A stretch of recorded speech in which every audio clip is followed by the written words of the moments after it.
Madam Chair, the Minister said that, just in her opening remarks, that we cannot allow hate to go unchecked. So I'd like to ask the Minister, do you join me in unequivocally condemning the Sammy Dune protests on October 7th in Vancouver, where there were chants of death to Canada, death to America, death to Israel, and even burning of the Canadian flag? Do you unequivocally condemn that? Madam Chair, through you, I absolutely condemn such acts of anti-Semitism and acts of hate that we have seen across this country. They need to stop. Full stop. That needs to stop. Madam Speaker, we condemn them in the strongest terms possible. We're working really closely with our colleagues at Public Safety. The local jurisdictions are very much engaged on this issue.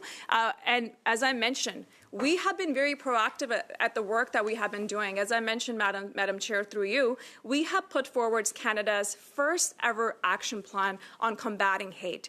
This came out of the work that we have been doing with community members, working along stakeholders. This came out of the 2 summits that our government held, whether it was combating anti-Semitism or combating Islamophobia. This came out of the work that my colleague, Minister Ian, has been doing for the action plan for the 2 LGBTQ community. You know, the $275 million that we're putting forward, it's to support communities on the ground, to prevent hate. We're enhancing the Canada Security Program that actually helps communities on the ground to provide support. Can I ask the Minister, we have seen a sharp rise in hate crimes, various types, over the last 9 years.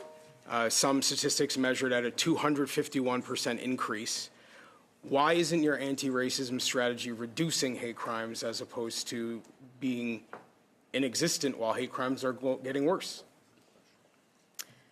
Madam Chair, I think it's important to recognize that as a government, we have been very deliberate about making a choice to be inclusive. We have been very deliberate about supporting communities, reducing systemic barriers on the ground, by supporting communities on the ground, by making sure with the plan that we have put forward, this is a whole of government approach because we know there's no one single solution to combating hate. We need to work with partners on the ground, whether it is by making sure communities have the supports that they need, but at the same time working alongside StatsCan to make sure we're collecting disaggregated data.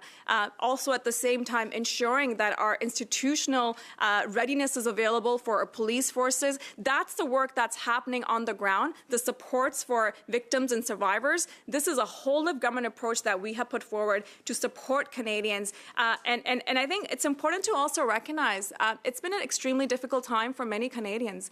And as Canadians, we have a responsibility to work alongside communities, to bring people together, to really hone in on the values that I know we're also proud as Canadians of unity, of compassion, and to make sure we're supporting communities on the ground. Thank you, Minister. So the government's anti-racism strategy claims to make our communities, and I quote from the website, more prosperous.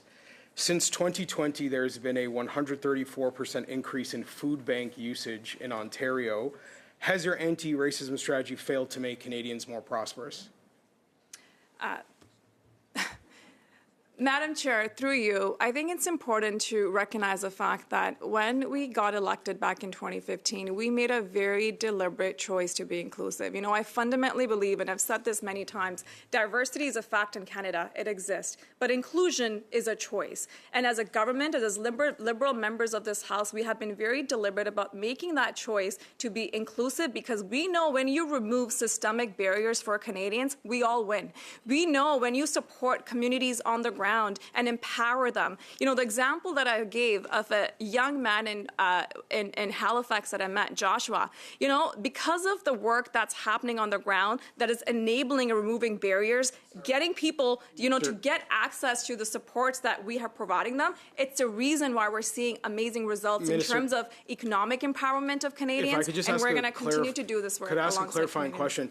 So is your strategy to make the food bank lines more diverse and inclusive, or how exactly is the country more prosperous?